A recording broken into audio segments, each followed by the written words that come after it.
Good morning students. आज हम BA part second के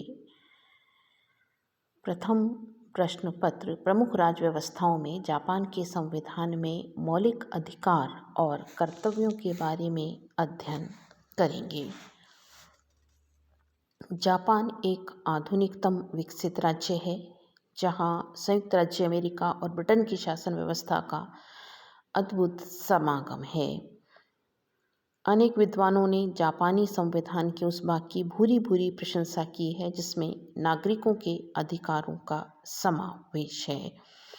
प्रोफेसर टी केंजो का कहना है, अधिकारों और कर्तव्यों का अध्याय परंपरागत अधिकार पत्र में उल्लिखित अधिकारों को ही समाविष्ट नहीं करता, अपितु सामाजिक और आर्थिक अधिकारों के मौलिक अधिकारों के रूप में विभूषित कर देता है।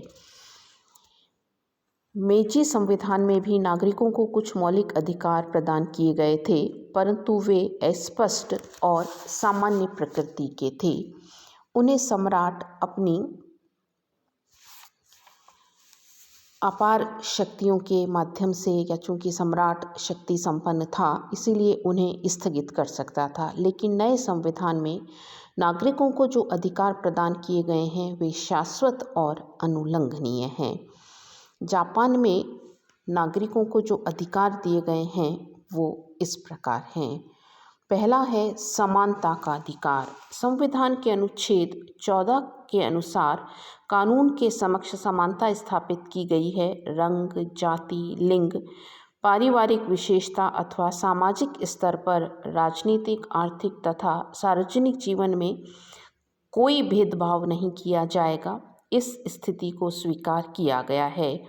अनुच्छेद 24 के अनुसार वैवाहिक स्वतंत्रता तथा पति पत्नी के समान अधिकार पर जोर देते हुए कहा गया है कि विचार दोनों लिंगों की सहमति पर आधारित होंगे तथा उनको पारस्परिक सहयोग एवं पति पत्नी के समान अधिकारों के मूल आधारों पर स्थिर रखा जाएगा। उत्तराधिकार, संपत्ति संबंधी अधिकार, अधिवास का चयन, विवाह संबंध विच्छेद तथा परिवार एवं विवाह संबंधी अन्य विषयों पर कानून व्यक्ति की गरिमा और दोनों लिंगों की अनिवार्य समानता के सिद्धांत पर निर्मित होंगे। यानी यहाँ समानता के पूर्ण अधिकार को स्वीकार किया गया है। स्वतंत्रता का अधिकार। जापान के संविधान में स्वतंत्रता के अधिकार का विस्तार से उल्लेख किया गया है। अनुच्छेद 19 में कहा गया है कि लोगों के विचारों तथा अंतःकरण की स्वतंत्रता का उल्लंघन नहीं किया जाएगा। अनुच्छेद 21 के अनुसार नागरिकों को समुदाय बनाने, भाषण देने, प्रेस की, सरकार की आलोचना करने का अधिकार दिया गया है। संचार के साधनों द्वारा व्यक्तिगत गोपनीयता को नष्ट नहीं किया जाएगा। प्रत्येक व्यक्ति को विदेश जाने तथा विदेशी नागरिकता स्वीकार करने का अधिकार है। प्रत्येक व्यक्ति को अपने व्यवसाय के चयन तथा देश के किसी भी भाग में बसने और निवास करने का अधिकार है।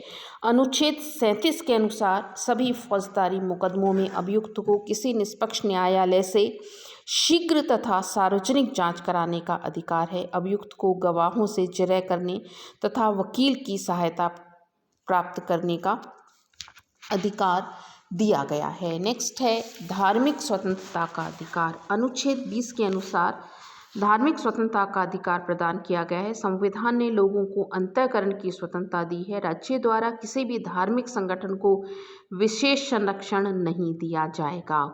किसी भी व्यक्ति को किसी धार्मिक कार्य, समारोह अथवा रीति में भाग लेने के लिए बाध्य नहीं किया जा सकता। शोषण के विरुद्ध अधिकार।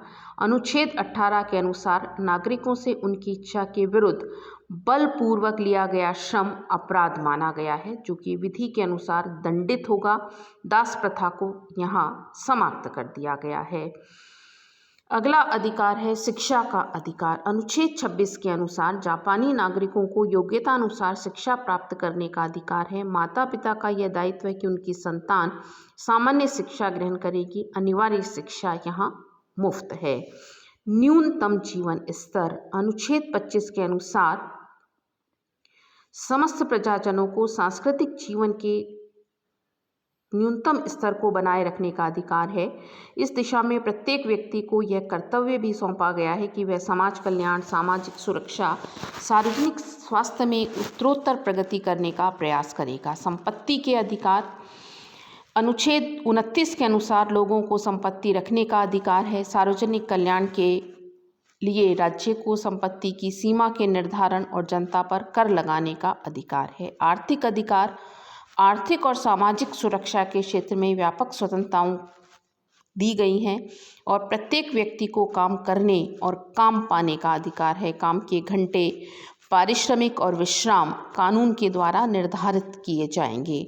राजनीतिक अधिकार, मत देने का अधिकार, सार्वजनिक पदों पर अधिकारियों को चुनने और अपदस्थ करने का अधिकार दिया गया है। प्रत्येक व्यक्ति को अपनी हानि की पूर्ति करवाने, सार्वजनिक अधिकारियों को हटवाने का भी अधिकार है। कुछ अन्य अधिकार, न्यायालय की शरण लेने से किसी को वंचित नहीं किया जा सकता। किसी राजकीय अधिकारी द्वारा सताया जाना और निर्दयतापूर्वक दंड देना यहाँ विधान के द्वारा वर्जित है। तो इस तरह से जापान के विधान में ये कुछ अधिकार दिए गए हैं और इन अधिकारों के संबंध में हम कह सकते हैं कि ये अधिकार बहुत ही व्यापक रूप में यहाँ नागरिकों को प्राप्त हैं। साथ ही साथ जापान में नागरिकों के मूल कर्तव्यों के बारे में भी बताया गया है। अनुच्छेद 27 में कहा गया है कि अगर व्यक्ति को काम पाने का अधिकार है तो व्यक्तियों का दायित्व है कि वे या कर्तव्य है कि वो काम करें। अनुच्छेद 30 के अनुसार माना गया है कि विधि के अंतर्गत कर देना भी व्यक्ति का कर्तव्य है। अनुच्छेद 26 के अनुसार यह माना गया है कि हर नागरिकों का दायित्व है कि वे अपने संरक्षण में विद्यमान या जो उनकी संतान है उन्हें सरकार के द्वारा दी गई उपलब्ध जो शिक्षा है वह प्राप्त कराने में मदद करें। यानी कि उनका दायित्व है कि जो शिक्षा संविधान के द्वारा दी गई है या अनिवार्य मानी गई है, तो जापान के नागरिकों का दायित्व है कि अपनी संतान को वह यह अनिवार्य शिक्षा दिलाए। इस तरह से जापान के विधान में अधिकार और कर्तव्यों को स्वीकार किया गया है। धन्यवाद।